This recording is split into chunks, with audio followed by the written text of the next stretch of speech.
et nous allons nous concentrer sur un mot. Un mot qui exprime très bien le problématique générale de la paracha, qui est une paracha qui, comme vous le savez, décrit 7 des 10 makot, des 10 plaies d'Égypte. Et ce qui un des thèmes de la paracha, il y a 2-3 thèmes dans la paracha, un des thèmes, c'est justement la séparation qui est faite entre les nés Israël et les Égyptiens. Ça va très loin. On peut avoir un verre, voilà, vous avez un verre devant vous. Ce verre, j'ai une paille, je suis juif, je sens de l'eau, prends de l'eau. Je suis égyptien, c'est du sang. Le même verre. Donc on est véritablement dans une séparation mais incroyable entre les juifs et les non-juifs. Et elle est appelée Veifleti. Chapitre 9, verset 18. Veifleti bayomao. C'est pas la seule fois que c'est écrit le mot. Veifleti, c'est séparé. Ifrashti. Lo nifleti. Lo muvdelet ou mufreshet imcha. Bon. Un mot qui veut dire séparé. Bon. On va essayer de comprendre que ce mot, il y a derrière énormément de choses. Mais la tête, doucement, on va essayer d'avancer les choses au fur et à mesure. Il y a, au début de l'histoire, tout au début, c'est-à-dire au moment de la création de l'homme, un passage que tout le monde connaît. Lorsque Dieu a créé l'homme, il a dit Vayipach be'apav nishmat chayim v'hi adam nefesh chayim. Il a insufflé en l'homme une âme de vie, et l'homme est devenu nefesh chaya, une âme vivante. Alors j'aimerais vous poser une question très simple. Vayipach be'apav nishmat chayim. Il a insufflé en l'homme une âme de vie. Lorsque Dieu crée la lumière, c'est écrit Vayomer, Yehi Or. Il dit qu'il y a la lumière, Yehi Or. Et la lumière fut.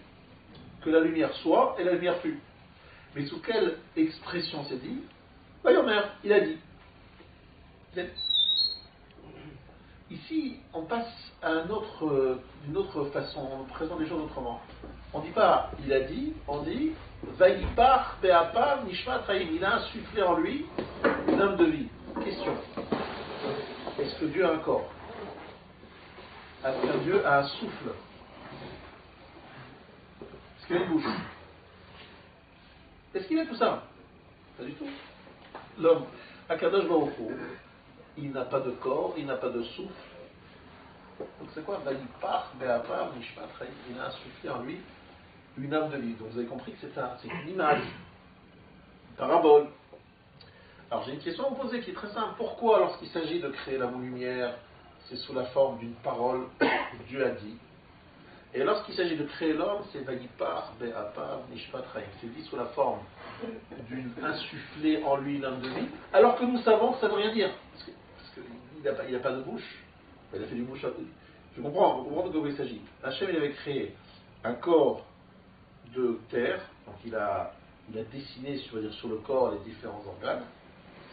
Il a insufflé dans ce morceau d'argile une âme de vie, et l'homme c'est lui de vous, ça y est, il était créé. Mais encore une fois, Hachem n'a pas de souffle, il n'a pas de corps, il n'a pas de... Qu'est-ce que ça veut dire? Donc c'est une image. Donc si c'est une image, dites tout simplement qu'il a dit. Il a dit que l'homme soit créé, il a été créé. Non. C'est qu'il veille pas.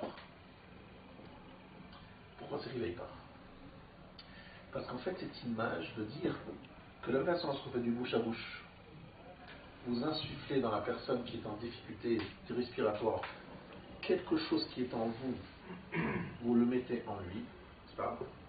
Ainsi, lorsque Hachem dit Vayipach be'apav, c'est qu'Hachem il met quelque chose qui est en lui, en l'homme. Il met quelque chose qui est en lui à Kadosh Baruch Hu, en l'homme. Et qu'est-ce qu'il a mis de lui chez nous? La Neshama. La Neshama qui est l'étincelle divine. Donc on utilise cette image pour nous faire comprendre que c'est pas une parole. Hachem a dit que l'homme soit et l'homme fut. Non, ça n'a aucun rapport avec les autres créations. Là, Hachem il a investi quelque chose qui est en lui. Il a donné une étincelle divine, c'est l'âme. D'accord? Ça, il faut bien comprendre. C'est pour ça qu'on dit qu'il a insufflé en l'homme une âme de vie. C'est pour dire qu'il a mis quelque chose qui était à lui, il a mis dans l'homme. C'est clair. le Nefesh Chaya. L'homme est devenu une âme vivante.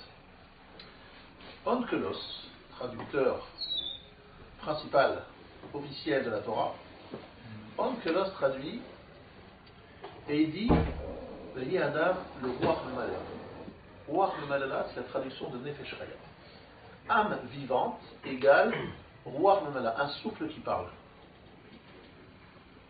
Ça veut dire que lorsque l'homme reçoit l'âme de vie, l'homme devient un homme, un être doué de parole.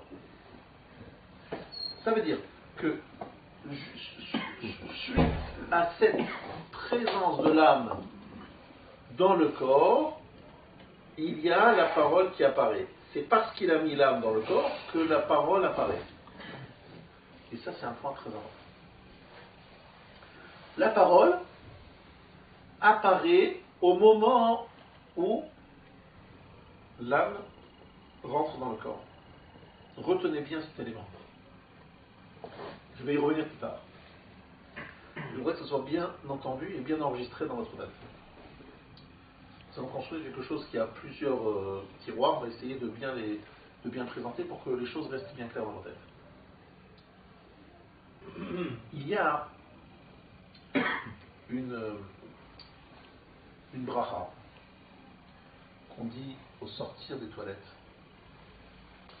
Asher yatzar et adam de chokhma. Elle est longue, cette bracha. Elle n'est pas courte, elle est longue. Chaque fois qu'on voit se soulager, on doit dire cette bracha. Il y a 45 ans dans cette bracha, je ne sais pas. Tu le dis, je te crois. Et ben, oui, j'ai bien compris. 45, c'est la valeur numérique du mot Adam. Mais, comment se termine cette bracha? Rofé chol basar ou mafli la asot. Qu'est-ce que ça veut dire Rofé chol basar? Il guérit toute chair, ou mafli la asot, et il fait des choses extraordinaires. N'est-ce pas? Qu'est-ce que c'est les choses extraordinaires qu'il fait? C'est quoi la chose extraordinaire dont parle ici la bracha de Asher Yatzar? C'est quoi mafila? Qu'est-ce qu'elle veut dire? Moi, si vous m'avez posé la question, je vous aurais répondu, et je pense que vous aurez répondu la même chose. Ben, le corps humain, franchement, s'il n'y a pas quelque chose d'extraordinaire, le corps humain, c'est incroyable. Chaque détail, c'est extraordinaire. Celui qui étudie la médecine, il devient religieux direct. Comment c'est possible? Ça ne s'est pas mis tout seul, ça. C'est harmonisation incroyable. Bon. Maintenant, c'est pas l'explication que donne le Rama. Rabbi Moshe Issaves, l'auteur du Rama. Rama, c'est un commentaire sur le Shulchan Aruch de Rabbi Yosef Karo. C'est ceux que suivent les Ashkenazim. Ils suivent les psakim, les décisionnaires du Rama, Rav de Cracovie, en Pologne, au XVIe siècle. Un homme qui a vécu 52 ans. Juste pour la petite histoire, pour faire une petite histoire thématique, il y avait à l'époque 39-45 un ordre qui est venu d'en haut de raser le cimetière de Cracovie, dans lequel il y a des tombes, entre autres celles du Rama, mais pas seulement. Il y a là-bas, pour ceux qui entendent, pour ceux qui connaissent, le Bar, le Magan Avraham, Rabbi Nathan Shapira, le Galea Mukot, et j'en passe. Des grands noms, des très grands noms. Il y avait dans un bâtiment, dans un immeuble, un juif qui se déguisait en non-juif. Évidemment, il n'avait pas envie d'être pris par les nazis, il faisait semblant d'être goy. Et un jour, il y a un voisin à lui, un officier nazi, il lui dit, dis-moi, est-ce que tu connais un certain rabbin, Moses Issaves? Alors lui, comme il se présente de prendre pour un goy, il dit, rabbin, moi je ne connais pas, moi, les rabbins. Donc les gens, ils ne connaissent pas.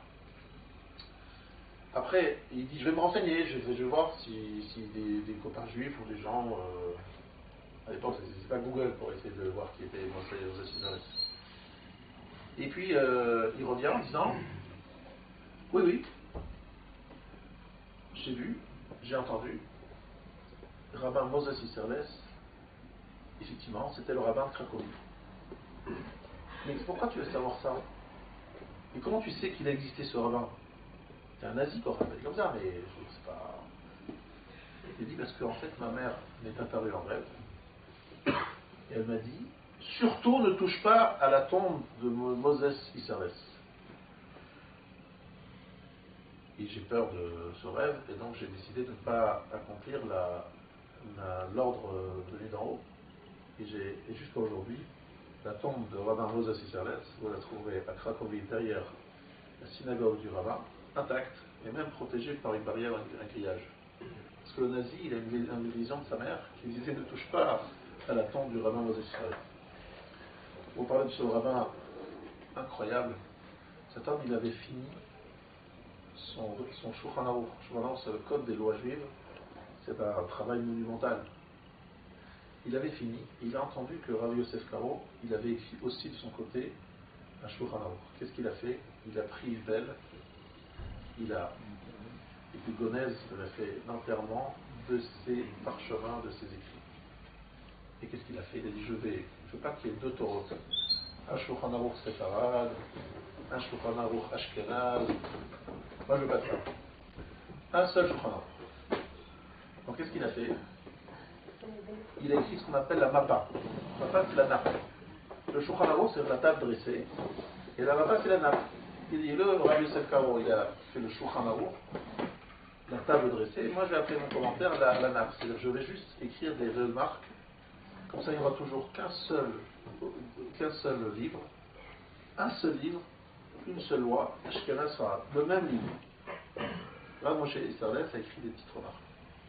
C'est un homme qui a marqué l'histoire.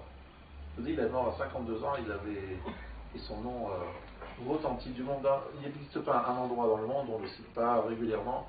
Dans les shivot et les kollel, c'est une star. Bref, j'ai fermé l'histoire et je reviens à notre sujet. Le rabbi Moshe Isserles nous dit que Rofeh Chol Basar ou Mafli la Asot, il guérit toute chair et il fait quelque chose d'extraordinaire. C'est l'explication suivante qu'il faut donner. Il y a chez nous un cerveau. Ce cerveau, il est fait de chair et de sang.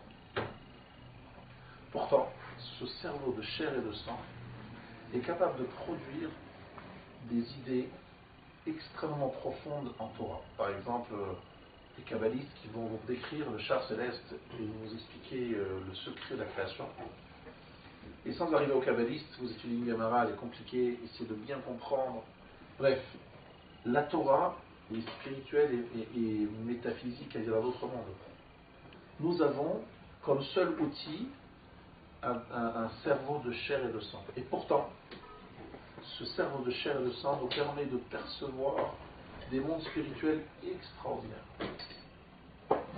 Donc, Mafli la Asot, c'est extraordinaire, incroyable, inimaginable, cette capacité, c'est le chef-d'œuvre de Dieu. Si on vous demande c'est quoi le chef-d'œuvre de Dieu, vous aurez tendance à dire l'homme. Non, soyez plus précis. C'est pas l'homme, c'est quelque chose dans l'homme. C'est quoi? C'est qu'un être de chair et de sang est capable d'imaginer et de toucher les cieux. C'est-à-dire d'avoir une perception de choses très spirituelles, tout en utilisant un appareil, si on peut dire un appareil, qui est le cerveau de chair et de sang. Extraordinaire. Mafli, c'est tellement extraordinaire qu'il n'y a pas de terme qui le définit. Pélé, Mafli, c'est extraordinaire.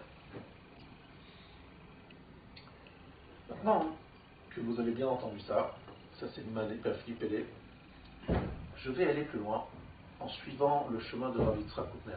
Rav Yitzhak Koutner, il dit quelque chose d'extraordinaire et c'est basé sur les paroles du Maharal, le Maharal de Prague.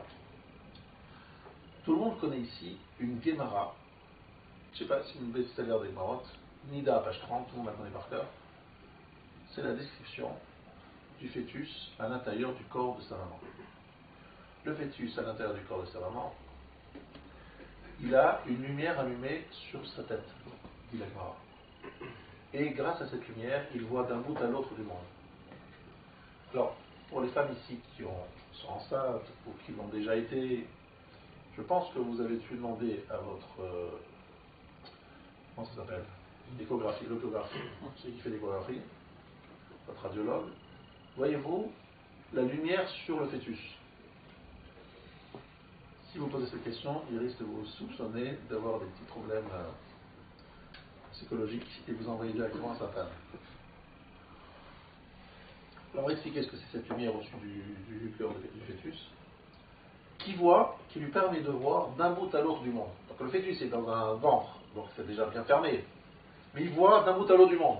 Bon, on se dit la Gemara elle est gentille, c'est un peu de lyrisme, ça fait sympa, c'est sympa pour les femmes enceintes, on met un peu d'ambiance. Ensuite il y a un ange qui vient lui enseigner toute la Torah. Extraordinaire, dans le corps il y a un ange, etc. Là, bientôt vous allez vous lever devant une femme enceinte, il faut se lever parce que dedans un Talmid Chacham en herbe.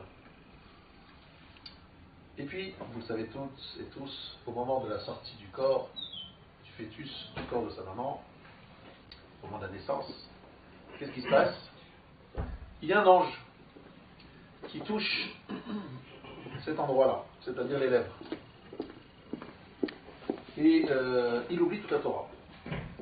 Pour montrer un peu, ça me fait un peu sourire, mais c'est des fois où les gens ils sont peut-être pas responsables, mais il y a des gens qui me disent, mais lorsque quelqu'un a un bec de lièvre, est-ce que ça veut dire que l'ange ne l'a pas touché ou il a touché trop fort?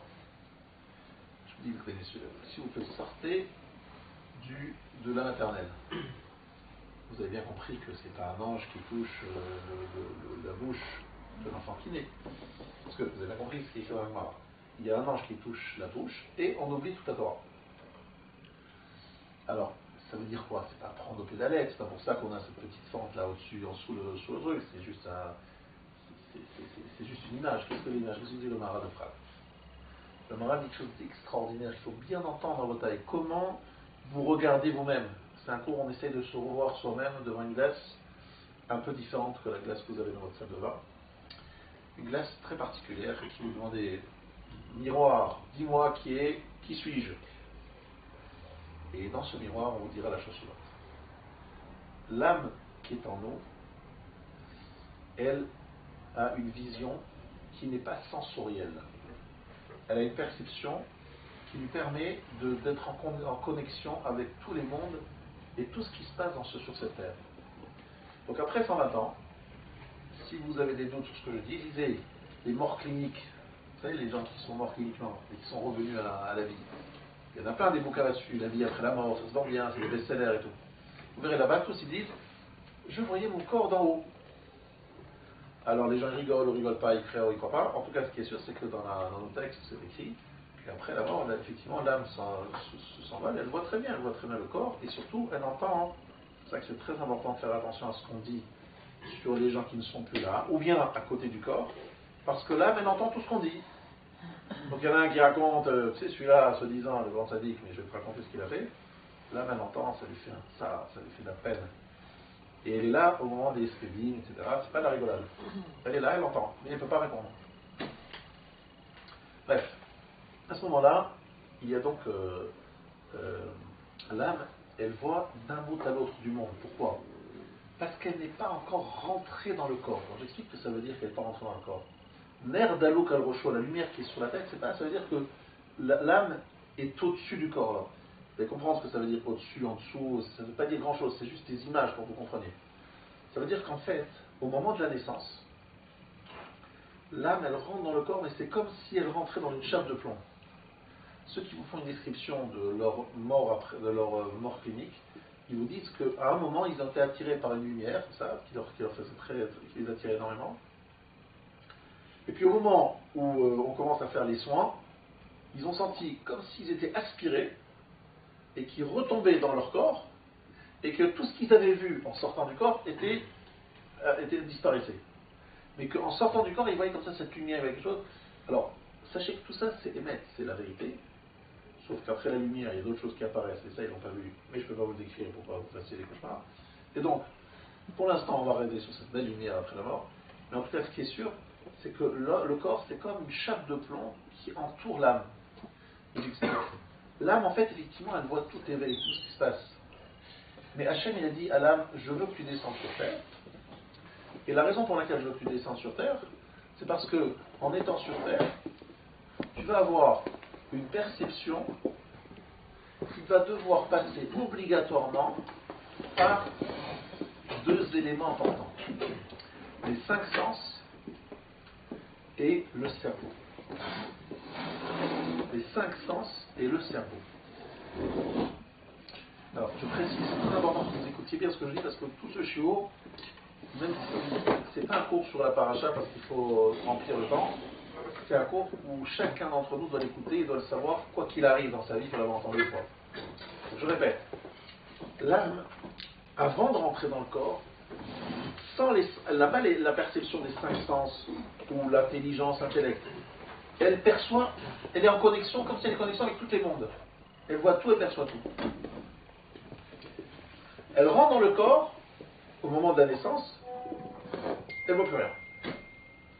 Là, elle a tout oublié. Elle a oublié la Torah qu'elle a apprise, elle a oublié ce qui s'est passé dans le corps, elle a tout oublié. Et elle voit que ce que les yeux lui montrent. Pourquoi? Parce que Hachem veut que cette âme soit comme une pile spirituelle qui pousse l'homme en disant allez, bouge-toi, bouge-toi, bouge-toi, je fais quoi là? Allez, Shiva, étudie un petit peu, va étudier un peu de Torah. À travers l'étude de la Torah, c'est un travail intellectuel.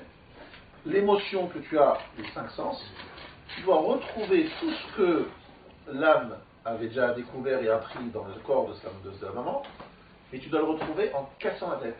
Alors là, c'est plus rigolo, c'est pas rigolo, il faut travailler, il faut bosser, c'est du boulot. Non. Mais le travail doit passer par les neurones. Il doit passer par la perception des cinq sens. Est-ce que c'est clair? Voilà ce que la Torah veut dire. À quel moment ça se passe? Au moment où l'ange il touche la bouche. C'est à ce moment-là que l'âme rentre dans le corps et elle oublie tout. Et pourquoi à ce moment-là? Qu'est-ce qui se passe à ce moment-là? À ce moment-là, on accède à la parole, dit le Maharal. Toucher la bouche, ça veut dire recevoir le don de la parole. Et recevoir le don de la parole égale l'âme qui rentre dans le corps. Et à ce moment-là, on oublie tout. Ça veut dire que la parole, c'est le moment de jonction, le point de jonction entre l'âme et le corps. Alors la parole, attention, faites bien attention. Lorsque je dis la parole, je voudrais qu'on comprenne bien de quelle parole il s'agit. Si par exemple je dis, vous savez, ça c'est un verre, et dedans, il y a du Perrier. C'est pas la parole dont je parle. Ça, les animaux aussi, ils ont. Ils ont des signes, des petits bruits, d'accord? Ça aussi, les animaux, ils ont. Ça, c'est pas la parole avec le grand P, la parole, je parole. Non, c'est pas ça la parole dont je parle. La parole dont je parle, c'est une parole très importante que vous écoutiez bien. Un exemple de parole, de vraie parole, un exemple, pas le seul cas. Vous voyez une copine à vous, si vous êtes une femme, un copain à vous, si vous êtes un homme, qui est déprimé, triste, désespéré, il se pose plein de questions, etc. Vous prenez le temps de lui parler, mais vous ne lui parlez pas genre se rendre quitte. Vous lui parlez avec les yeux, avec les larmes, avec le cœur, avec votre émotion, etc. Et vous lui redonnez du punch. Qu'est-ce que vous avez fait là? Triatamétim, résurrection des morts. Il était désespéré. Par une belle parole, vous pouvez donner envie à des gens de se dépasser, de se surpasser, de retrouver des forces. Et avec une parole, vous pouvez détruire quelqu'un, vous pouvez le casser. Autant d'élèves se plaignent d'avoir entendu une parole destructrice de la part d'un éducateur. Il y a des paroles méchantes, il y a des paroles destructrices, des paroles de critiques acerbes qui nous... Des fois on se sent, on entend des choses, on dit j'ai plus la force, j'ai plus la force. Pourquoi avoir entendu tellement de paroles désagréables? Elles nous cassent, elles nous brisent. Et puis il y a des paroles au contraire, ça nous donne un punch. Parce qu'une parole chargée d'émotion est une parole forte, c'est une parole qui a énormément de puissance. On va tout de suite expliquer pourquoi. Il y a une parole négative et une parole qui peut entraîner 80 millions de morts. 39-45. 39-45, c'est la parole d'un homme, il marche sur les Hitler, qui avec sa parole, il a détruit un monde entier. Une parole. Malheureusement, qui portait loin. Elle peut tout détruire. Mais avec une parole, on peut tout construire. Abraham Avinu, il a parlé, il a installé le monothéisme dans le monde. Jusqu'à aujourd'hui, on parle d'Abraham Avinu. Moshe Rabbeinu, il a parlé, il a donné la Torah au monde. Voilà, c'est des paroles constructives, ça. Ce que je voudrais vous dire, c'est que pourquoi la parole, elle est si puissante? Parce que justement, Vaïpar Pe'apar Nishmat Chaim, au moment où Hachem insuffle dans l'homme l'âme de vie, Vaï Adam le Nefesh Chaya, l'homme devient un homme vivant. Traduction, Golos, un homme qui parle. Ça veut dire que la parole, c'est l'expression de l'âme. Et pas toujours l'expression de l'âme. Lorsque je vous dis, c'est un verre où il y a du Perrier, c'est pas l'expression de l'âme. Et si je vous parle avec puissance, avec force, si c'est animé, si ma parole est animée, c'est-à-dire qu'il y a l'âme dans ma parole, s'il y a de l'émotion, on sent qu'une parole, elle peut bouleverser les gens, transformer la vie de quelqu'un. Pourquoi? Par quelle force? Vaïpar be'apav nishmat chayim. Parce que Hachem a insufflé dans nous une âme de vie, et si cette âme de vie s'exprime, évidemment avec le corps, les deux ensemble, elle a une puissance, un impact beaucoup plus fort. Pourquoi? Parce que c'est l'âme qu'Hachem a, c'est le souffle divin qui ressort. Mon souffle qui ressort. Est-ce que vous comprenez ce que je veux dire? C'est quand vous parlez, vous sollicitez votre nishmatraim. Et quand vous sollicitez votre nishmatraim, votre âme vivante, vous êtes beaucoup plus puissant que dans n'importe quel autre domaine de la vie. Lorsque vous agissez, vous pensez, vous n'êtes jamais aussi puissant que lorsque vous parlez, comme il faut parler. C'est rare, c'est des paroles malheureusement qui sont rares, je ne dis pas qu'elles sont fréquentes. Lorsque vous dites un Torah, c'est plus ou moins nishmatraim, ça dépend comment vous le dites. Tout ça, ce que je vous dis, c'est Vaïpar. Hachem a insufflé en l'homme une partie de lui-même. Et quand est-ce qu'il peut ressortir cette partie d'Hachem qui est en lui?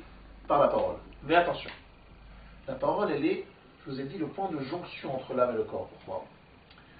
Parce que lorsque vous parlez, vous utilisez une langue. Lorsque vous parlez, vous utilisez des images, des paraboles.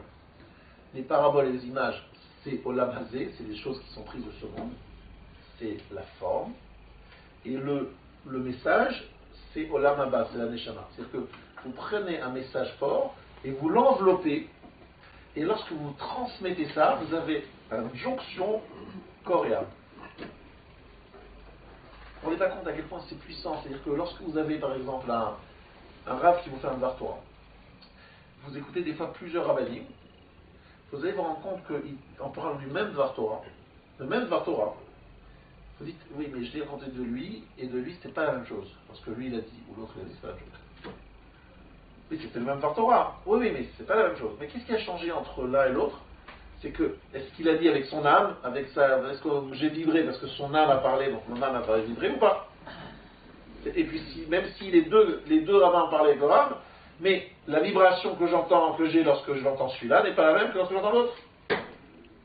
Donc c'est pas la même chose que j'ai entendu. Il n'y a pas la même émotion, il n'y a pas le même ton de voix, il n'y a pas la même puissance dans la parole. Vous comprenez ou pas?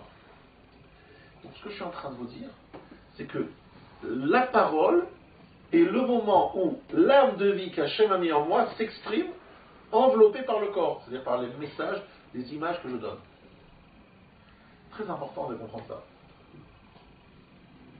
Très important parce que toute personne ici, qui est un éducateur ou qui est un exemple, il doit se dire qu'il n'y a rien de plus destructeur qu'une mauvaise parole et il n'y a rien de plus constructif qu'une belle parole.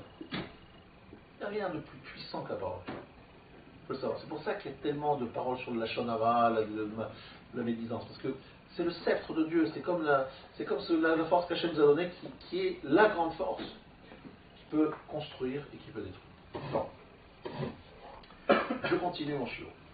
Donc on a bien compris la Gemara dans l'Ida, on a appris de là-bas que le manar qui touche la bouche, c'est le manar qui donne la puissance de la parole. Et pourquoi à cet instant-là on reçoit la parole? Parce que c'est le moment où l'âme rentre dans le corps, et comme elle rentre dans le corps, la parole apparaît. Mais la parole, pas la parole, le poste sel, où il fait beau, non, il fait nuit. Bon. Maintenant, Rota, écoutez bien, allez jusqu'au bout. Je voudrais vous dire ce soir quelque chose d'énorme sur la paracha de Vaïra. Vaïra, il y a un sous-titre que personne ne connaît. Et en scoop ce soir, vous allez découvrir le sous-titre de Vaïra. D'où je sais que chaque paracha a un sous-titre, c'est Rav Wolbe qui m'a dit. Il m'a dit chaque paracha aurait un sous-titre, mais il faut le trouver. Est-ce que vous connaissez le sous-titre de Vaïra? Vous ne le connaissez pas, vous donnez votre langue orale, je vous donne, je réponds. Dans la paracha de Vaïra, on commence par dire tout simplement le nom d'Hachem, Shin Dalet Yud, Yud Kevaske, on ne sait pas de quoi on parle, je m'appelle comme ci, je m'appelle comme ça, une question de nom. Si moi je m'appelle ceci, je l'aurais connu mon nom, ce nom, pas ce nom, mais c'est qu'on s'en fout, c'est quoi une question d'identité, on est quoi, en Israël Apnim, en Israël. Comment vous appelez monsieur? En France, quel est votre numéro de passeport? On est quoi? On est un ministère de l'Intérieur. On est à la préfecture, qu'est-ce qu'on est en train de faire là? Le nom, il m'appelle comme ci, je m'appelle comme ça, c'est quoi ce truc-là? On est bien d'accord, il ne s'agit pas de ça. Donc lorsque on utilise Yud Ke Vav Ke, les 4 lettres du tétragramme, Dieu dit, vous savez, ces mots, ces lettres-là, vous n'en avez jamais vu. Je sais pas ce que c'est. C'est bon, c'est pas ce que c'est, on comprend pas ce que ça veut dire, Shin Dalet Yud, Yud Ke Vav Ke, qu'est-ce que ça veut dire? Donc ça c'est un premier point, début de la paracha. On va l'expliquer. Deuxième étape de la paracha, ben, Paro, Moshe dit, ils ne m'écoutent pas, les juifs ne m'écoutent pas, ils sont essoufflés, ils travaillent dur, personne ne m'entend. Ani Aral Sfatayim, j'ai un problème de parole. Alors, j'ai une question à vous poser, une question piège. On va voir si vous êtes, vous avez étudié bien le Rachid sur la paracha. Chaque fois, vous avez donc bien compris qu'il y a Moshe et Aaron. Moshe, c'est quoi? Qu'est-ce qui est son rôle? Et quel est le rôle d'Aaron? Aaron, c'est tout le monde, c'est le porte-parole, n'est-ce pas? Alors, je vous pose une question très simple, directe. Lorsque Moshe se rendait chez Pharaon, ou chez les Bnei Israël, qui parlait? Vous allez dire, a priori, ce qu'on a répondu jusqu'à présent lorsque je pose cette question, on disait, mais c'est Aaron qui prenait la parole. N'est-ce pas? C'est ce que tout le monde pense. Mais c'est faux! Au début de Vaïra, c'est écrit, Ata Tedaber, c'est toi qui parleras. Et Rachid dit bien, oui Moshe, c'est toi qui dois parler. Mais Moshe il parle pas bien, il est pas un bon orateur, et la rhétorique c'est catastrophique. Certains disent qu'il a une petite blessure au niveau de la langue, il bégaye, certains disent il bégaye, je sais pas tout ce que j'ai entendu sur ce que Moshe il fait pas. En deux mots, c'est sûr que c'est pas un très bon orateur. Donc pourquoi lui demander à lui de parler? Alors c'est écrit juste après qu'effectivement dans Rachid, Moshe il parle, et Aaron, juste après, il expliquait, il développait, il trouvait des... Ouais, il avait sa parole à lui, à Moshe, et celle d'Aaron. Les deux parlaient. Sauf que Moshe parlait en premier, et Aaron, il commentait, il expliquait, etc. La question de savoir, c'est quoi ces deux paroles? Ata, Tedaber, tu parles, et Aaron, il parle. C'est quoi ces deux paroles? Et c'est quoi Moshe qui dit Ani Aral Sfataim, j'ai la bouche qui est Orla, j'ai de la Orla, moi je connais sur la Brit Mila, ça je connais, Orla, tout le monde connaît, Brit Mila, on enlève l'Orla. Vous avez déjà vu voir une Aral Sfataim en soi, vous voyez, les Sfataim c'est les lèvres. Est-ce que vous avez déjà vu quelqu'un avec une peau sur les lèvres? Si vous en avez déjà vu, envoyez-le vite à l'hôpital, qu'on lui fasse une petite opération esthétique. Moi j'en ai déjà vu. Aral Sfataim, moi je connais Aral, voilà, Orla. Aral c'est Aïm, Vesh Lamed, donc c'est Orla. Comment je parle à Paro de Moshe? J'ai pas de parole, je ne peux pas lui parler à Moshe Paro, il ne m'a pas entendre, je suis pas bon. Ça c'est le deuxième sujet de la paracha. Troisième sujet de la paracha, eh bien vous le savez tous, c'est évidemment après les 7 makot qui arrivent. Mais avant ces 7 makot, il y a les 3 signes qui sont faits à Paro, le bâton qui se transforme en serpent, mais ça on avait déjà vu dans Shemot, la main qui devient lépreuse, et l'eau qui se transforme en sang. Et puis après il y a les 10 makot. Ça c'est Parashat Vaïra en résumé. Quel est le sous-titre de Parashat Vaïra? Ben, Vaïra, ça veut dire apparaître. Ça veut dire que dans Vaïra, pour la première fois, il y a une apparition. Hachem, il apparaît comme il n'a jamais apparu. Question. Il a déjà fait des gros miracles, Hachem. Un exemple. Quel miracle a fait Hachem avant l'Égypte? Moi, je sais. Abraham, il a été jeté dans la fournaise ardente, il en est sorti vivant. Pas mal. Il est parti seul faire la guerre, ou à 318 personnes avec lui, faire la guerre contre 4 rois qui avaient eux-mêmes vaincu 5 rois, il faut le faire quand même. Il y a plein de miracles quand même, non? Il y a pas mal de miracles dans Bereshit avec Abraham, Yitzhak et Jacob.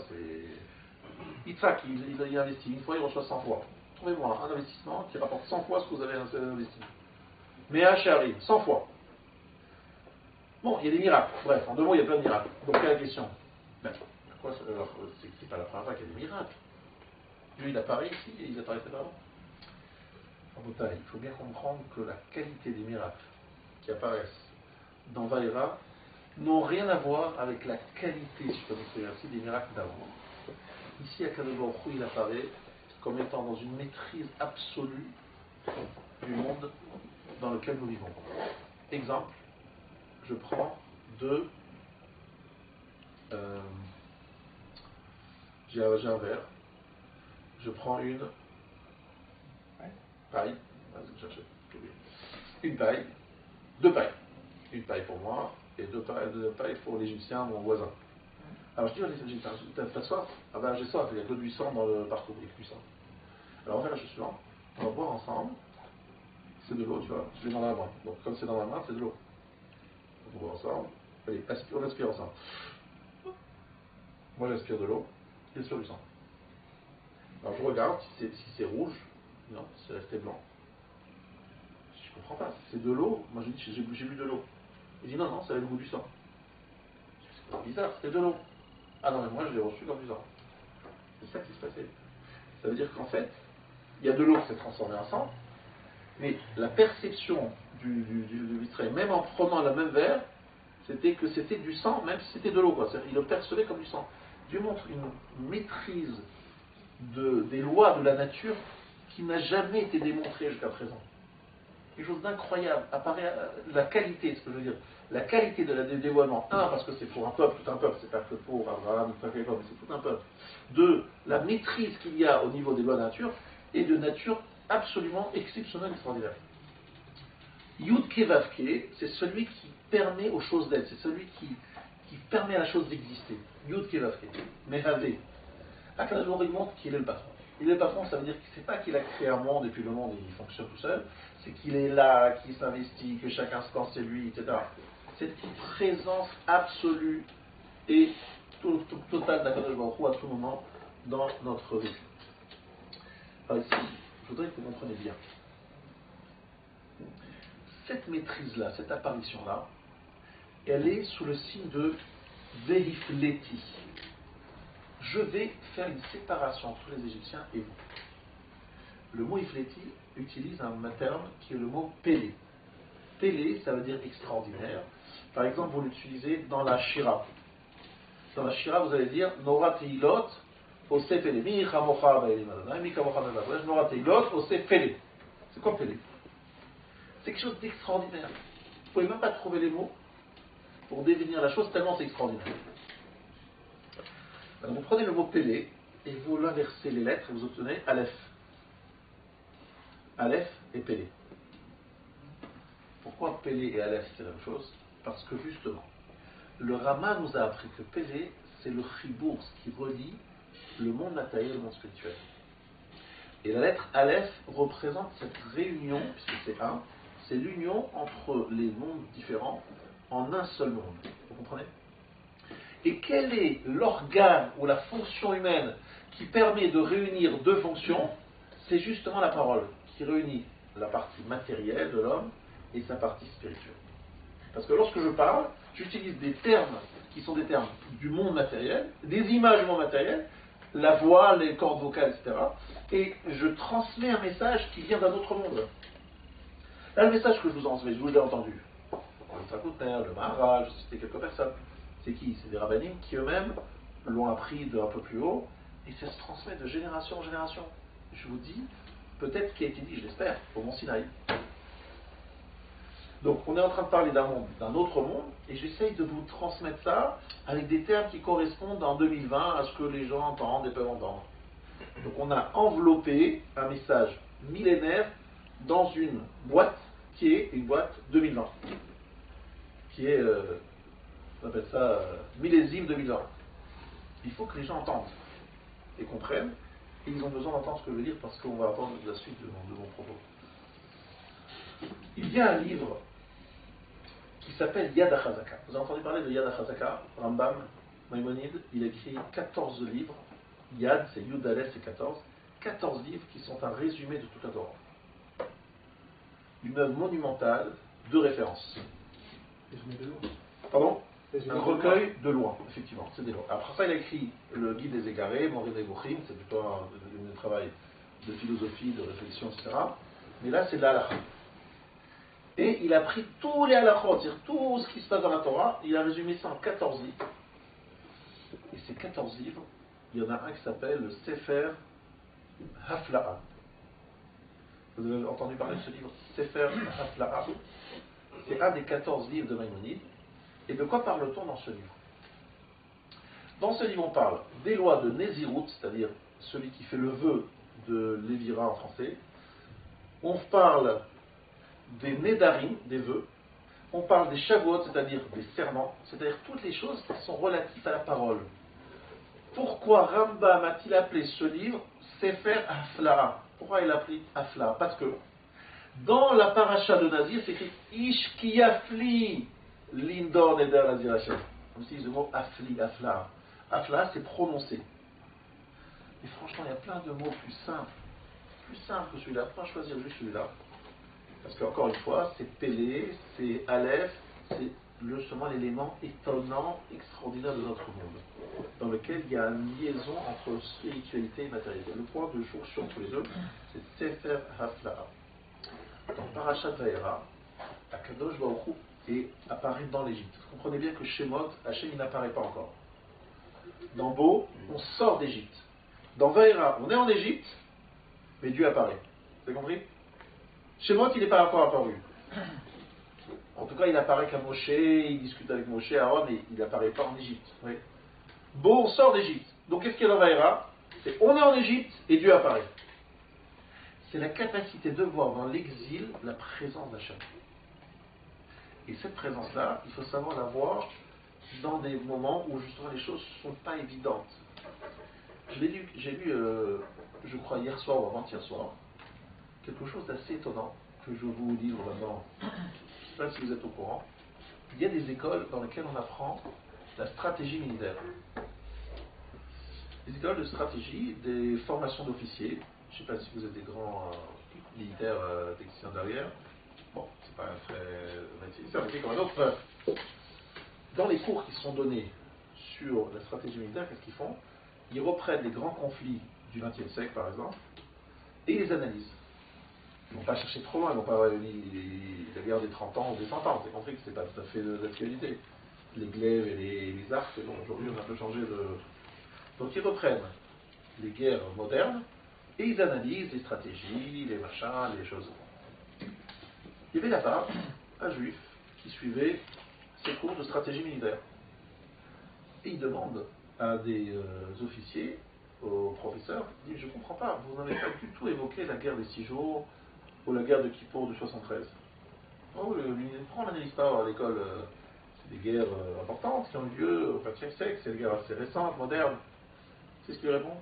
Il lui dit, on ne les enseigne pas volontairement. Parce que nous n'avons aucune explication, aucune, à la victoire des Israéliens sur les pays arabes. Ça relève du miracle. Voilà ce qu'il dit. Ça veut dire, il a dit, logiquement, il n'y a aucune raison pour que les Israéliens, avec le petit nombre qu'ils sont, avec le nombre d'armées armées et leur détermination, leur puissance militaire, leur matériel, que les Israéliens, ils disent ça n'a aucune chance, c'est juste du. Le gars, il comprend, c'est un miracle. Et il n'enseigne pas, parce qu'il dit ça, je vais enseigner quoi? Des miracles. Il faut que j'enseigne des stratégies logiques. Il n'y a pas de stratégie. J'ai revu là-bas des descriptifs de la guerre de 6 jours.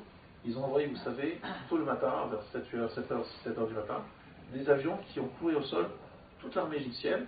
Ils ont complètement bombardé et ils ont détruit, je crois, 100%, pratiquement 100% de l'aviation de guerre égyptienne. Et les gens se sont demandé, mais c'est quand même un peu bizarre, parce qu'on a l'impression qu'il n'y avait personne là-bas. Ils étaient en train de dormir, pas de radar, pas de missiles anti-solaires, pas du tout, il n'y a aucun qui s'en est sorti. Mais c'est quand même bizarre. Ils ont revu, ils ont recherché évidemment les responsabilités. Ils ont vu qu'entre 7h et 8h, l'heure où les avions sont passés, celui qui était responsable, il était prendre un café, je ne sais pas quoi, il était pris à regarder ailleurs. Ils sont arrivés il y a eu des concours de circonstances incroyables qui ont fait qu'à ce moment-là, il y avait une sorte de relâchement de la part de ceux qui étaient chargés de contrôler et de vérifier. C'est quelque chose qui est en dehors. Alors ce que je vous dis, c'est que Vaïra, c'est une paracha pour nous apprendre à nous, juifs de cette génération, à revoir le monde d'aujourd'hui autour de nous et de le relire un peu autrement que ce qu'on le lit normalement. C'est-à-dire de nous dire, mais c'est quand même bizarre. Je vous raconte une histoire que j'ai vécue moi-même. C'est pas une histoire que j'ai vécue moi-même. J'étais en 1991 en Israël. Il y avait l'attaque des Scud de Saddam Hussein. Donc je rentrais, comme tout le monde, dans les Khadar Atom, dans une salle et dans une chambre hermétique. Bon, alors on a vécu ces 39 scuds, et on les a sentis passer, parce qu'on rentrait quelquefois dans les trucs, c'était en pleine nuit, il fallait se lever, repartir, machin, bref. C'était pas un parti plaisir, mais comme j'étais à Jérusalem, je les ai pas vus tomber. Ils ne sont pas tombés à Jérusalem, ils sont tombés dans la région de Tel Aviv. Bon. Est-ce que vous êtes au courant de deux éléments très importants qui se sont passés à ce moment-là? D'abord, numéro un, il y a une cousine à moi qui habite juste derrière un lieu d'impact, c'est à Ramat Gan, un lieu d'impact d'un scud. Et j'ai visité l'endroit de l'impact juste après. Je vais là-bas, je dis mais c'est pas possible. Je vois un endroit où il y avait des bâtiments de partout, rasés complètement. Je dis c'est quoi? Le scud est tombé là. Un vendredi soir, elle m'a dit qu'elle était chez elle, à quelques mètres de là, toutes ses vitres ont explosé. Je dis il y a combien de morts? C'est la folie là. Je dis aucun mort. Qu'est-ce qui s'est passé? Ben, tout le monde est parti Shabbat. Un était invité chez l'autre, on était chez machin. Plus personne n'était là à l'heure où ça tombait.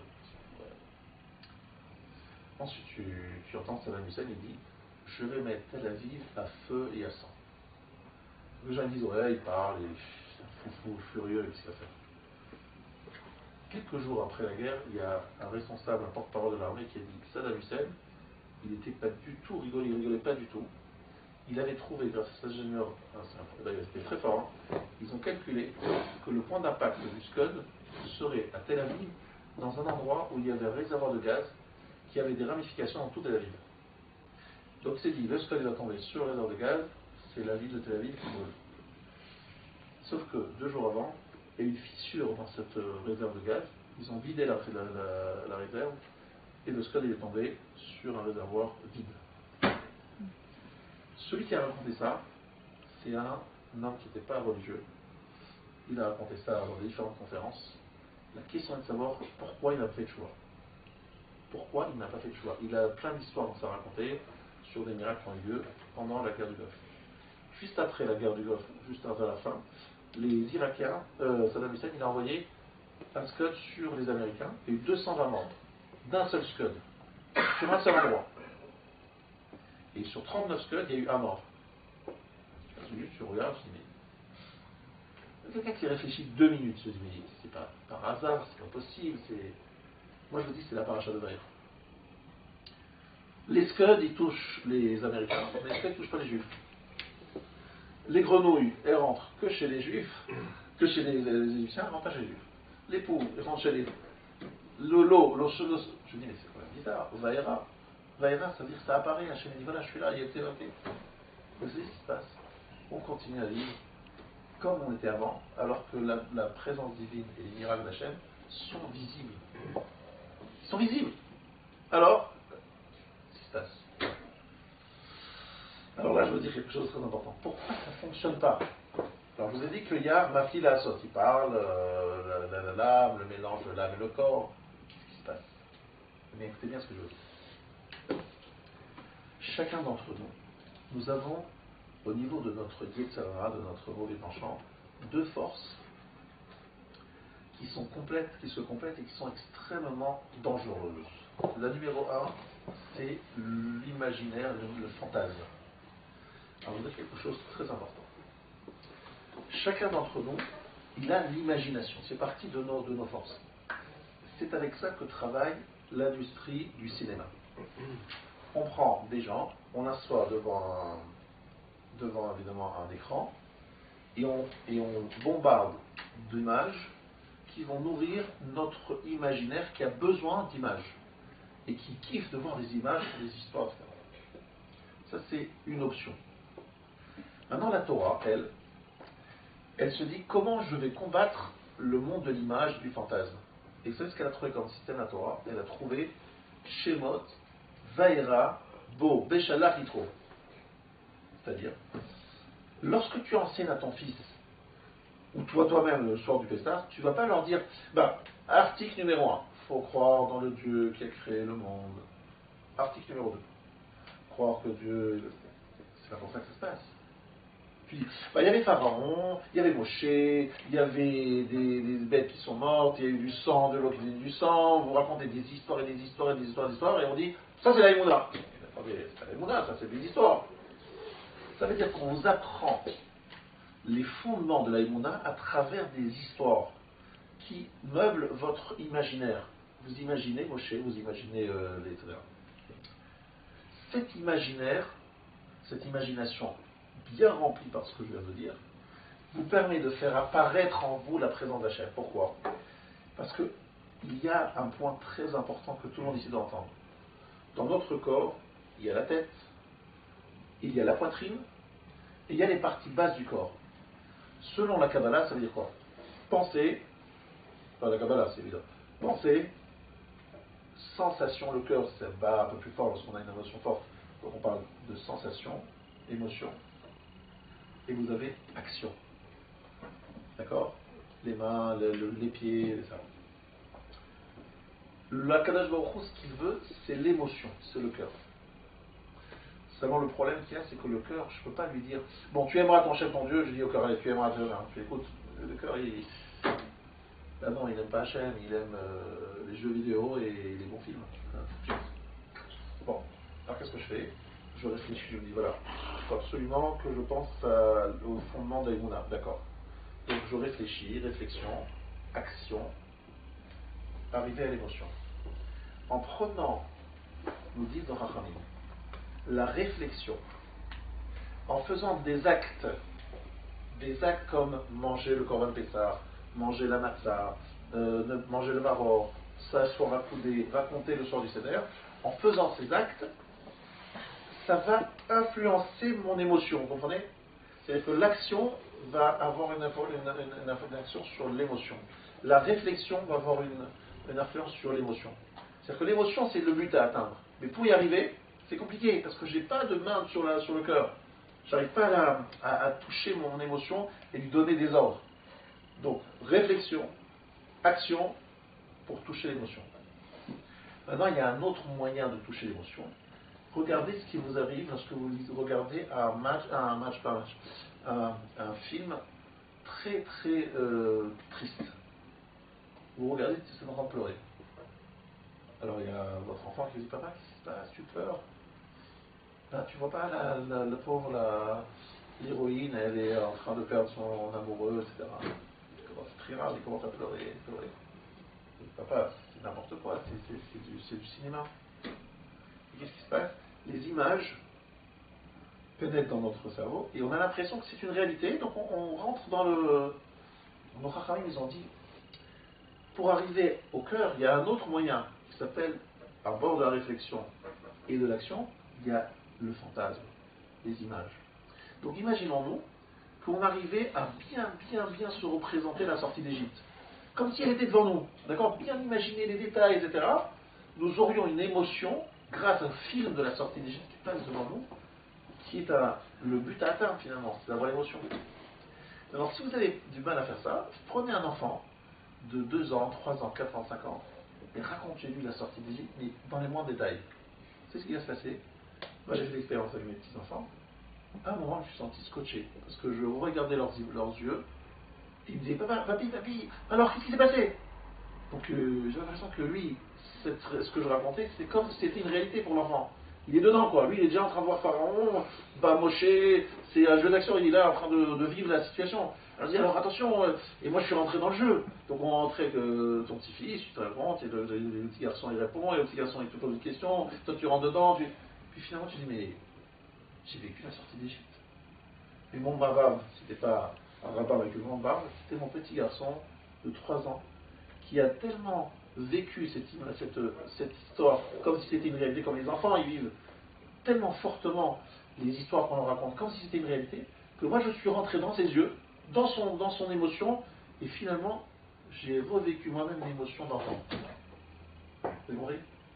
Ça c'est le mitzvah de Sipo et Sefetri.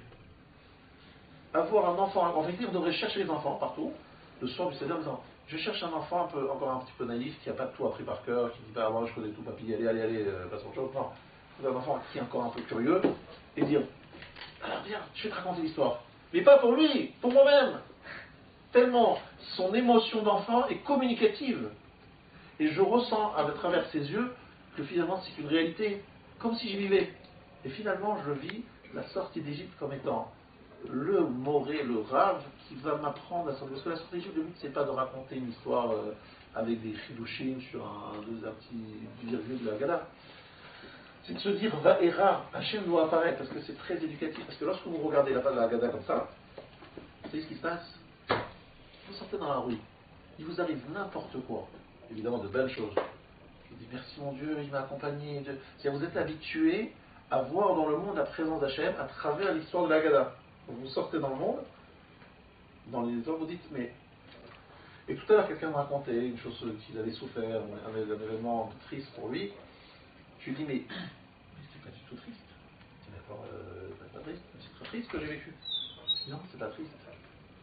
Hachem, il t'a aidé, il t'a accompagné. Il dit, Hachem, il t'a accompagné, mais il m'a donné une grande claque là. Mais t'as pas compris. Il t'a sauvé d'un truc de malade. Je lui ai expliqué ce qui lui serait arrivé, si, ceci, cela. Ah, t'as raison, c'est vrai. C'est en fait, à force de rentrer dans cette logique, on a un autre regard sur le monde. Vous voyez ce que je veux dire? Notre regard sur le monde, il change complètement parce qu'on est habitué à vivre la sortie d'Égypte, pas comme une histoire ancienne, mais comme quelque chose qui nous éduque à parler à notre émotion à travers un regard sur le monde qui sort du fait purement formel, mais qui va derrière. Est-ce que vous comprenez ce que je dis? Donc ce que je veux dire, c'est que la raison pour laquelle les gens ne sont pas dans la Emouna, c'est parce qu'ils n'arrivent pas. Je vous donne une histoire qui est très parlante. Vous allez comprendre avec cette histoire. Un jour, à l'Yeshiva de Ponevezh, il y avait un grand mashgiach qui s'appelait le Rav Yecheskel Levenstein. Yecheskel Levenstein, c'était son nom. Et un jour, les élèves ils ont eu très peur, parce qu'ils ont regardé par le trou de la serrure du bureau du Rav, et ils l'ont allongé par terre. Je dis, voilà, il a un malaise, ce Rav, il faut vite ouvrir la porte, donc ils ont forcé la porte, et ils sont rentrés, et le Rav, il était très enfant, il s'est relevé tout de suite. Il dit, mais Rav, qu'est-ce que vous faisiez par terre? Il a dit, c'est écrit dans la Gemara dans Brachot, celui qui ressent de l'orgueil, qu'il se souvienne du jour de la mort.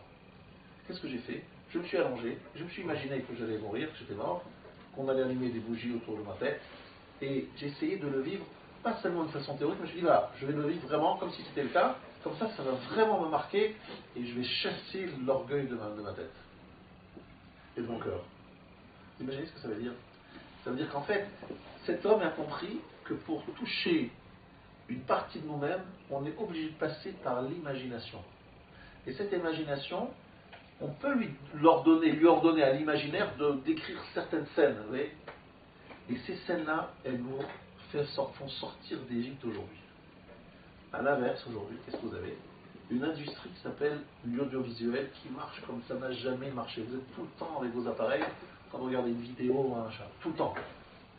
Et vous voyez des images qui arrivent. Alors par exemple, il y avait des belles images ces derniers temps sur les siomachass. Il y a un siomachass ici, il y a un siomachass là. Ça poussait des gens à faire le chasse. Ils disaient, ah, celui-là il a fait, celui-là il a fait, celui-là il a fait. Ça a été médiatisé. Ils ont vu des gens, a priori très simples, qui n'avaient pas du tout de tête de rabbin, qui disaient, mais moi j'ai filmé chasse, moi. Toi, t'as filmé chasse. Mais c'est quoi ton boulot, ton métier? Moi, je suis médecin, je suis avocat, je suis businessman, je suis cela. Mais à quelle heure tu fais le chasse? Bah, de 6 à 7. Avant la file, 5 à 6. Ou le soir au retour. Ou bien dans le métro. Ou bien dans le train, ou bien dans l'avion, ou bien dans le... Mais j'ai ceci, j'ai cela. Et les gens, ils ont vu ça. Donc les médias, ça c'est leur bon côté, ont créé une sorte d'engouement. Et aujourd'hui, je ne peux pas vous dire les chiffres, parce qu'on n'a pas les chiffres aujourd'hui, mais c'est juste incroyable l'impact que ça ont eu ces sionim sur les gens, parce que ça a été très médiatisé. Les gens ont vu que d'autres personnes le faisaient, mais pourquoi il fait, moi je ne sais pas. Donc on a créé une émulation du groupe, avec la jalousie qu'on appelle Kinat Sofri, ça pose des gens, c'est magnifique ça. Ça c'est le bon côté. Maintenant ceux qui utilisent cet appareil pour d'autres choses, ils sont submergés d'images et d'images et d'images qui en fait quelque part les détruisent. Et nous sommes responsables d'une école.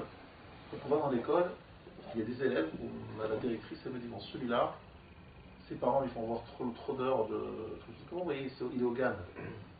Au GAN, au maternel. Elle me dit, mais celui-là, il y a un vrai problème, il faut que j'appelle ses parents. Mais comment vous savez, madame Tabella, comment vous savez qu'il regarde? Est-ce que vous avez raconté? Non, il n'y a rien raconté, mais je sais. Je le vois tout de suite. Cet enfant-là, il est abreuvé d'images, il ne peut pas écouter le prof. C'est une destruction dont les parents ne se rendent pas compte. Mais c'est une destruction visible dans une classe. Je veux dire, celui-là il regarde tant d'heures, celui-là il regarde moins d'heures, celui-là les parents ils sont derrière, celui-là il se laisse aller, etc. Voilà, oui. Arrivé à la yeshiva, je parle à mes collègues, ils me disent ben, celui-là, impossible de lui parler.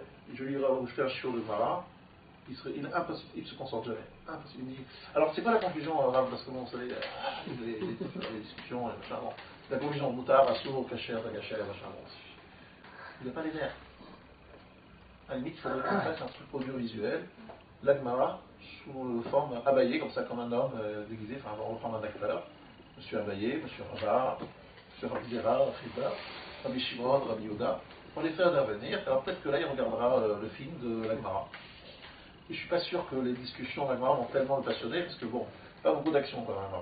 Et donc, et c'est quelque chose de visible. En fait, l'élément, entre guillemets, qui s'appelle l'imagination, est un élément premier. Et c'est pour ça que dans Vaïra, le jour où dit j'apparais. Mais j'apparais où? Dans le cœur de chacun d'entre nous. Mais comment je vais apparaître dans le cœur? Réflexion, action. Ça c'est classique. Imagination. Mettre dans la tête des images, et des belles images, de belles choses. Matan Torah. Vous savez qu'il y a une mitzvah tous les jours dans Matan Torah. Donc chaque jour, vous ajoutez un petit détail sur le tableau de Matan Torah. Vous ajoutez un petit éclair par-ci, une petite fumée par-là, un petit... vous ajoutez sur le tableau, vous ajoutez des trucs, et ça vous accompagne. Vous allez vous coucher, bon, c'est Matan Torah, sortie d'Égypte, vous voyez Moshe. Alors essayez de sortir des images de Hollywood, hein. Moshe, vous imaginez un vrai Moshe, un vrai rabbin, et qui est là, qui sort de lui. Vous savez ce que ça veut dire? Mais dire à quelqu'un, pas d'imagination, pas d'histoire, juste 1, 2, 3, 4, du chapitre 1, chapitre 2, chapitre 3, ça n'existe pas. Pourquoi? Alors il y a un grand yesod, non, tu comprends. Je vous ai dit au début du shiur que j'allais vous parler d'un mot, le mot Pélé. Pélé, ça veut dire extraordinaire. Extraordinaire, ça veut dire qu'Afrique de Baruch est capable d'associer le monde spirituel et le monde matériel et de les réunir. Exemple, j'ai un cerveau de chair et de sang, et de là je sors la compréhension du char céleste. Je parle des malachim, des combinaisons dans ma chair, je suis dans la cabale la plus profonde, je suis Rabbi Shimon Bar Yochai. Rabbi Shimon Bar Yochai, qu'est-ce qu'il avait? Il avait bien un cerveau avec du chair et de sang. Est-ce qu'on lui avait mis à la place un truc je sais pas, en matière, en manne? Il avait de la manne à la place du cerveau, je sais pas qu'est-ce qu'il avait. Il avait un cerveau de chair et de sang, et pourtant il avait des perceptions de monde incroyables. Ça veut dire qu'il y a cette chose. Mais, attention, c'est vrai qu'il y a cette chose-là, mais il y a une nécessité absolue de comprendre que l'on parle au corps. Et le corps, il a un langage qui est très spécial et très particulier. Et si vous ignorez le langage du corps, vous allez vous trouver désincarné. C'est-à-dire, vous êtes à la synagogue, vous êtes tête, vous êtes dans la tête, vous êtes dans un chemin, vous arrivez près de la maison, vous êtes dans le corps, vous avez oublié complètement, vous êtes dans une déchirure, vous êtes découpé en morceaux. Et ça marche, ça ne marche pas. Alors comment on arrive à inviter le corps dans le monde de l'esprit? C'est pas que la réflexion, c'est l'imagination. Il faut donner des images, des belles images, c'est ça d'ailleurs. Et moi je vous invite à acheter un livre. J'ai pas de pourcentage sur le vente ce livre. Il a été écrit par un certain Rav Deutsch. Sur Rav Deutsch, il a écrit Laisse sortir mon peuple.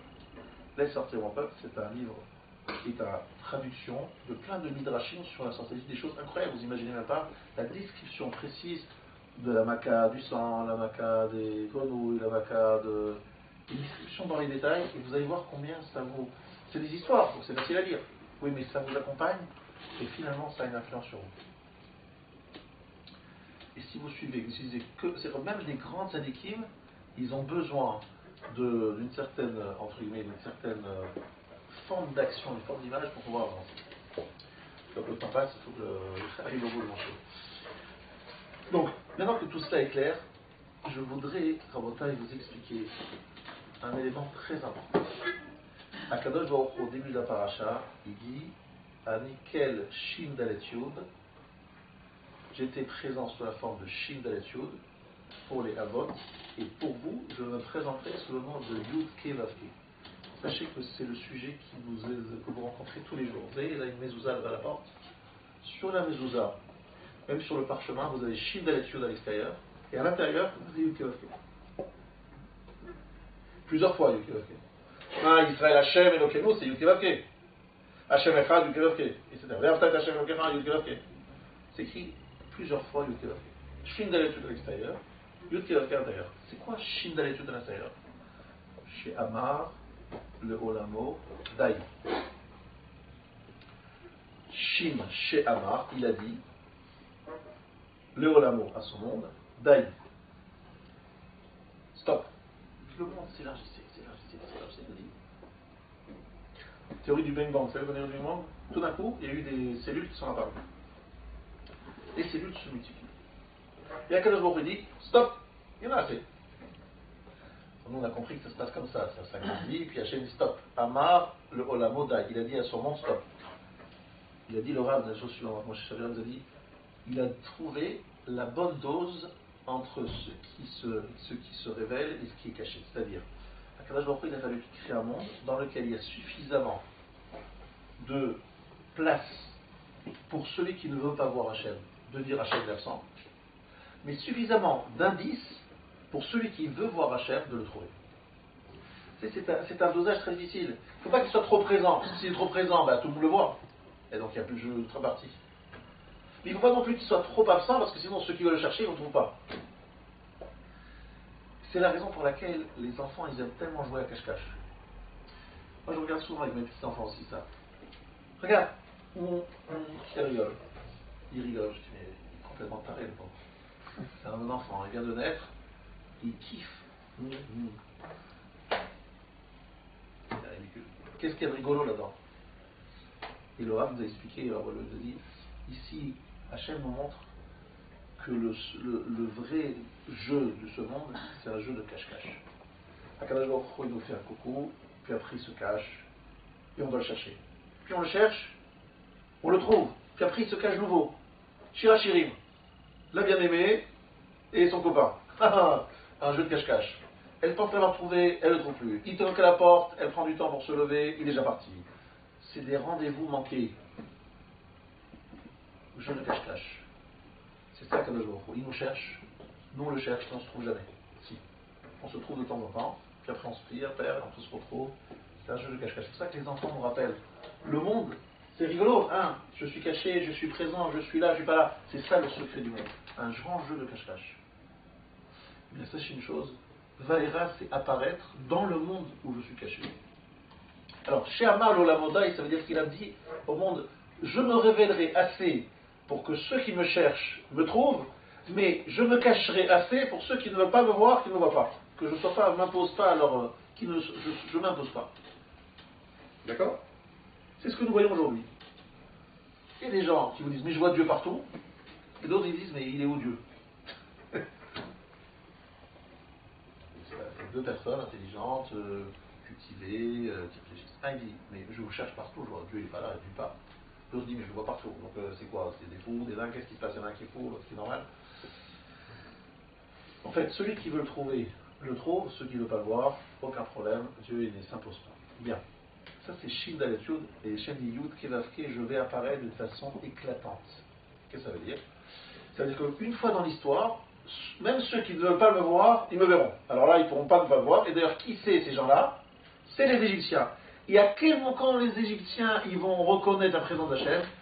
Au moment où ils sont dans l'eau de la mer du Yam Souf, et ils disent Michamocha Baelim Adonai, Michamocha Nedar Bakodesh Nora Teilot Ose Pele.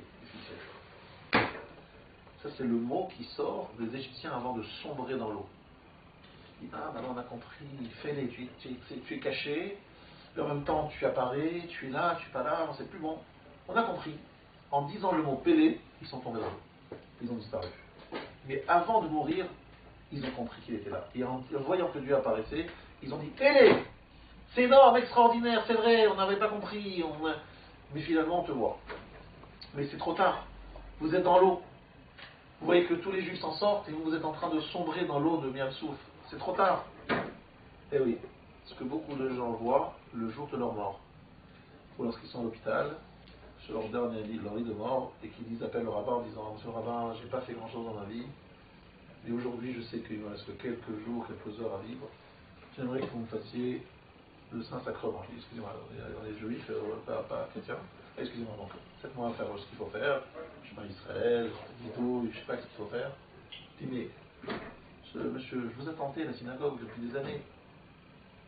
Vous comprenez, monsieur le rabbin, j'ai pris par-ci, pris par-ça, je ne le voyais pas, je ne le voyais pas ici, je ne voyais pas. Je dis, mais c'est dommage, bon, c'est jamais trop tard, il faut bien faire, on va faire ce qu'il faut. Faites le bidouille, dites sur Israël, reconnaissez l'entrée dans le Hachem. Mais c'est dommage d'attendre cet extrême pour le voir. Akadosh Baruch Hu, Ba'era, il apparaît, il disparaît. Il apparaît, il disparaît. Il est là, il n'est pas là. On essaye de saisir et on ne le voit pas. Puis, si je parle de choses qu'on sent dans notre vie, il y a des moments où on sent caché, il nous fait des sourires, on dit ah, il est là, on va jouer. Et puis après, hop, il se cache. On dit bon, il est là, il m'a abandonné. Non, il ne m'a pas abandonné, en fait, il se cache. Il faut savoir, là, Shgacha pratique combien Hachem il est proche de nous. Et je vais vous raconter une histoire incroyable. Vous voulez écouter cette histoire incroyable?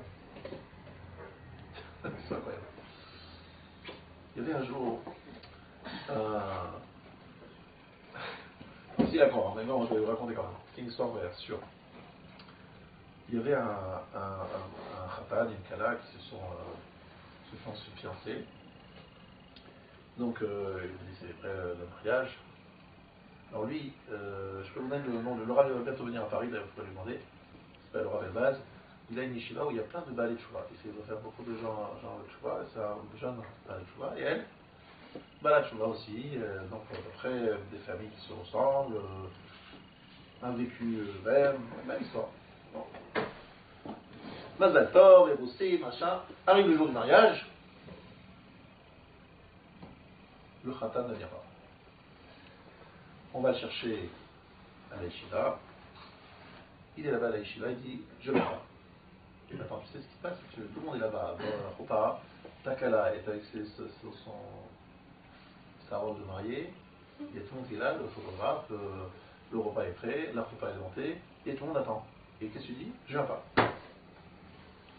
Alors le copain il revient vite voir le Rosh Hashiva, il ne veut pas venir, le Khatan. Alors le Rosh Hashiva, il dit vite, il va à l'Yeshiva avec un taxi, il dit qu'est-ce qui t'arrive? T'es fou, qu'est-ce qui t'arrive? Il dit non, je me sens pas prêt, je suis pas prêt à me marier, j'ai changé d'avis. Il voit qu'il n'y a rien à faire, il change pas d'avis. Il dit mais qu'est-ce qu'on va faire? Il y a une Kala qui est là, la pauvre, elle va rentrer chez elle, elle va être rentrée seule, elle va être... Il prend un taxi, il va à Nebrak chez le Stapler. Donc vous imaginez tout le monde est en train d'attendre pour les repas. Il va chez le Stapler, le père de Raphaël Kaneski, il lui dit ah, voilà la situation, qu'est-ce qu'on fait? Il lui dit dis-moi, est-ce que dans ta yeshiva, il n'y a pas un jeune qui pourrait correspondre à cette cas-là? Il a un peu étonné. Est-ce qu'il n'y a pas quelqu'un d'autre qui ressemble un peu à ce cas-là, qui a un peu le même cursus, qui pourrait être compatible? Il dit oui, je vois quelqu'un. Il dit bon vas-y, tu lui dis de ma part d'aller chez Rav Yashiv lui poser une sheila, une question d'Alacha tu dois poser, bon bref, il va poser la question de sheila. Tu lui dis de prendre ses habits de Shabbat, et il rentre sous la roba et il va. Mais il est tard déjà, à mon avis, il est déjà en train de dormir. C'est pas de problème, tu le réveilles. Bon, il le réveille de lui, il retourne. Il va à la yeshiva, et le Bachou, effectivement, il dort. Il lui dit voilà, je te dis, tu te barres, il arrive avant, dans quelques minutes, tu te lèves, tu prends ton habit de Shabbat, et tu vas à la choupa. Bon, lui, il est un peu sonné, il vient de se réveiller, il va vite à l'endroit du mariage. Alors on lui présente sa future femme, ils font d'abord un petit isole pendant une demi-heure, les gens ils attendent depuis 2 heures, ils sont plus après. Donc il se voit, il dit bon, on s'entend bien, machin, et il rentre sous la choupa. Il se marie vers minuit. Il commence le mariage à minuit avec cette femme. Quand même, vous vous réveillez en pleine nuit, en plein sommeil, on vous dit vous allez vous marier dans quelques minutes, préparez-vous, c'est l'heure. Un peu spécial. La Shgacha a fait que le premier mari n'était pas celui qui correspondait à cette cas-là. Le deuxième, c'était exactement ce qu'il fallait, parce que je vous dis ce qui suit après, c'est un très bon couple. Vous pouvez les rencontrer aujourd'hui, je vais les présenter, il faudra que vous les présente. Ils habitent en Israël, ils s'entendent très bien, c'est un très bon couple, ils sont très heureux d'avoir construit leur maison ensemble. Récemment, c'est venu d'une façon un petit peu bizarre, n'est-ce pas? Un peu originale. Sauf que la Shgacha, il a fait que ce garçon devait se marier avec cette fille, mais ça ne pouvait pas venir comme ça. Il fallait que ça vienne à une certaine heure, à un certain moment, et d'une certaine façon. Et c'est comme ça que c'est arrivé. On vous dit comme simplement, des fois, je peux vous raconter plusieurs histoires de Hashgacha pratique incroyables qui se sont passées et qui montrent comment Hachem, en fait, on le voit de temps en temps très clairement, des fois on ne le voit pas, il se cache. Et Vaïra, c'est la paracha pour nous apprendre à le voir, même lorsque Shmi Hachem, le nom d'Hachem, s'est révélé à la sortie d'Égypte. Et si aujourd'hui on le voit moins, il se cache, il faut solliciter les souvenirs qui sont inscrits dans notre mémoire sur la sortie d'Égypte pour comprendre que ce qui se passe aujourd'hui, c'est une autre forme de révélation, très cachée, mais toujours là. Et Hachem nous dit, voilà ma carte de visite. Je suis Hachem qui vous a sorti d'Égypte. Je suis toujours le même. Simplement, je fais les choses discrètement maintenant. Avant, je le faisais de façon dévoilée. Là, c'est discret. Et je vous raconte une autre histoire pour montrer comment on fait les choses discrètement. Et un jour, il y avait des Palestiniens qui avaient creusé un tunnel pour rentrer depuis la bande de Gaza vers un kibbutz israélien. Et ils voulaient faire un carnage. Ils étaient lourdement armés, ils sont rentrés dans le tunnel. Et en fait, eux, ils avaient prévu qu'en sortant du tunnel, ils ne seraient pas loin du kibbutz, mais il y avait quand même une certaine distance. Et entre le kibbutz et eux, il y avait un champ avec dedans des épis de blé. Et c'était au mois de septembre. Vous savez que la moisson se fait toujours autour de Pessah, Shavuot, Karagagatzir. Pas du tout à l'époque de septembre. Sauf que cette année-là, c'était l'année de la Shemitah. Et que les gens cherchaient des farines à farine pour faire la matzah. Sauf que comme c'est l'année de la Shemitah, on ne peut pas moissonner le blé après le début de l'année de la Shemitah. Quand elle commence la Shemitah, à Rosh Hashanah. Donc avant Rosh Hashanah, ils sont venus et ils ont moissonné tout le blé, qui était encore vert. Mais ils ont dit, on aura de la farine pour plus tard. Donc lorsque le premier Palestinien il sort la tête, qu'est-ce qu'il voit? Il voit que tout est rasé. Et il y a des dirigeables, vous savez, au-dessus des caméras, des drones, des drones qui filment tout le temps. Et donc le type il a sorti la tête, tout de suite il a été repéré par les drones, et ils ont bombardé, ils ont bloqué tout le truc. Mais eux ils étaient comme ça en disant, où sont tous les épis? Le mérite de la matzah, de la shmita, la shgacha pratique elle continue, et on pourrait, chacun d'entre nous je pense, on pourrait raconter plein d'histoires personnelles là-dessus. Histoire extraordinaire. Donc je termine là-dessus en disant Vaïra, c'est le Pélé, la chose extraordinaire qu'Akadosh Baruch Hu fait, il l'assemble, il apparaît dans des choses matérielles, et c'est le shiur que je vais vous donner aujourd'hui.